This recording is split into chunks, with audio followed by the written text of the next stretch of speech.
Hello friends, welcome to our channel.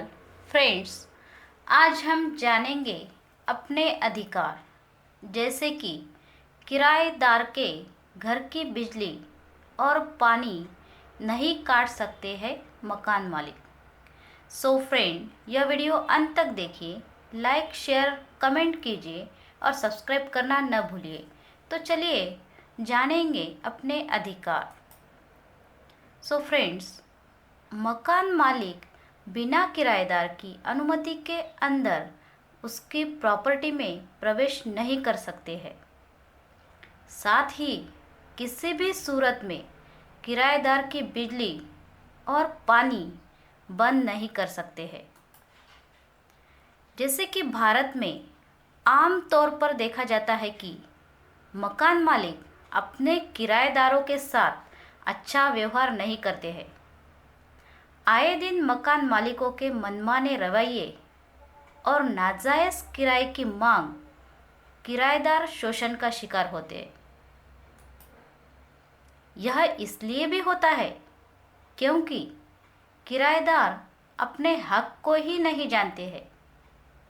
दरअसल जब कोई व्यक्ति किसी दूसरे के मकान को तय राशि का भुगतान कर एक तय समय अवधि के लिए लेता है तो वह किराएदार कहलाता है।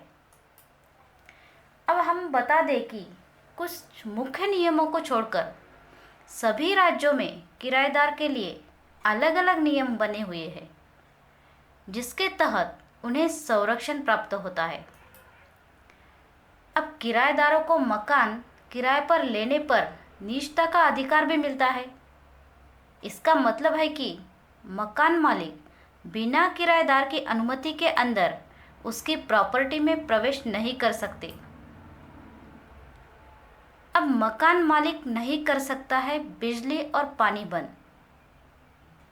किराएदार द्वारा किराया नहीं देने पर या लेट देने या किसी और कारण से मकान मालिक अक्सर बिजली और पानी काट देने की धमकी देते हैं, जबकि यह पूरी तरह से गैरकानूनी है। मकान मालिक किसी भी सूरत में किराएदार की बिजली और पानी बंद नहीं कर सकते। अब किराए पर लेने से पहले जानेंगे हम घर की स्थिति कैसी होती है। तो किसी भी किराएदार को कोई भी प्रॉपर्टी किराए पर लेने से पहले उसकी पूरी स्थिति को जानने का हक होता है, यानी कि अधिकार होता है। अगर मकान मालिक किसी तरह की गलत जानकारी देकर आपको धोखा देता है तो आप कोर्ट का दरवाज़ा खटखटा सकते हैं, आप कोर्ट जा सकते हैं। अब एग्रीमेंट ज़रूरी क्यों है? तो किसी भी प्रॉपर्टी को लेने से पहले एग्रीमेंट ज़रूर करना चाहिए। एग्रीमेंट दो तरह के होते हैं, तो चलिए जानेंगे एग्रीमेंट कैसे करवाएं। तो लीज एग्रीमेंट सबसे फर्स्ट है। लीज एग्रीमेंट इस तरह का एग्रीमेंट में प्रतिबंधात्मक किराया नियंत्रण कानून के तहत किराएदारों और मकान मालिकों के हक की सुरक्षा की जाती है। इसमें किराए की राशि विधायी या न्यायिक सरकार द्वारा तय किया जाता है। अब लीज और लाइसेंस एग्रीमेंट, यह लीज एग्रीमेंट से पूरी तरह से अलग है। इस तरह का एग्रीमेंट पूरी तरह से मकान मालिक और किराएदार की आपसी समझौतों पर निर्भर करता है। इस तरह के एग्रीमेंट में किराएदारी का एग्रीमेंट 11 महीने के लिए होता है। अब जानेंगे मकान किराए से लेने से पहले क्या जानना ज़रूरी होता है। तो सबसे पहले किराएदारी एग्रीमेंट की एक कॉपी रखने का अधिकार रखते हैं।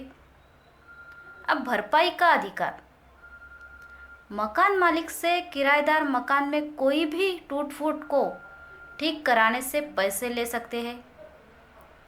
लीज एग्रीमेंट के ख़त्म होने पर मकान मालिक को किराएदार के लिए डिपॉजिट मनी को वापस करना ही होता है।